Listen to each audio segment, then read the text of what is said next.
தன்னுடைய தேர்தல் பிரச்சார வால் போஸ்டர்களில் கண்டிப்பாக எம்ஜிஆர் ஜெயலலிதா படங்கள் இடம்பெறும் என்றும், பாஜகவில் தான் இருந்தாலும் எக்காலத்திலும் அதிமுகவிற்கு விசுவாசிதான் என்றும் நயினார் நாகேந்திரன் பேசியிருப்பது பரபரப்பை ஏற்படுத்தியுள்ளது.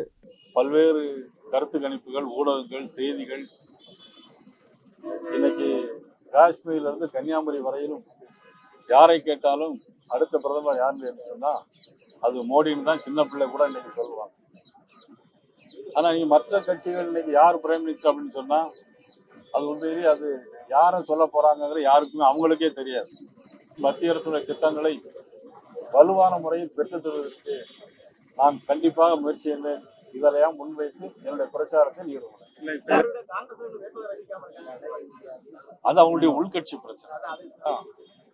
இந்த குதிரைக்கு கழுத்துல இந்த கொள்ளை கட்டி விட்டுருவாங்க, அது நடந்து போகணும், அப்படி இப்படி தலையை ஆட்டிக்கிட்டே இருக்கும், அது சாப்பிடும் போயிட்டே இருக்கும்.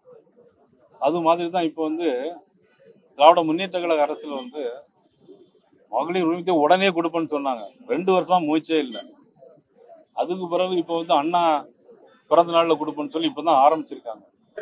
அந்த தேர்தல் அறிக்கையில சொன்னது அவங்க செய்யவே இல்லை. நான் பாரதிய ஜனதா கட்சியில் சேர்ந்து கிட்டத்தட்ட 7-8 ஆண்டுகள் ஆகி ஒவ்வொரு தடவையும் அம்மா பிறந்த நாள், பிறந்த நாளுக்கு, நினைவு நாளுக்கு நான் அவங்களை வணங்கியும் அவங்களை பெருமைப்படுத்தியும் நான் என்னுடைய முகவரி தந்த முதல்வர்னு நான் பேஸ்புக்ல போட்டிருக்கேன், ட்விட்டர்ல போட்டிருக்கேன். இன்னும் எத்தனை ஆண்டுகளாலும் நான் போடுவேன். ஏன்னா அது யாரையும் நன்றி மறக்கக்கூடாது. ஒரு கட்சி மாறி போன பிறகு அந்த நமக்கு வாழ்வு கொடுத்த தலைவர்களை அறிமுகம் காட்டிய தலைவர்கள் மறந்து போறதோ அது இது பண்றதோ என்ன, அது அரசியல் நாகரிகம் கிடையாது. என்ன பொறுத்த மட்டும் நான் இன்னைக்கு கூட வால் போஸ்ட் அடிக்க போறேன். அதுல புரட்சித்தலைவர் எம்ஜிஆர் படம் நிச்சயமா இருக்கும், மோடி படம் இருக்கும், புரட்சித்தலைவர் எம்ஜிஆருடைய படமும் இருக்கும், எங்களுடைய அண்ணாமலை படம் இருக்கும், என் படமும் இருக்கும்.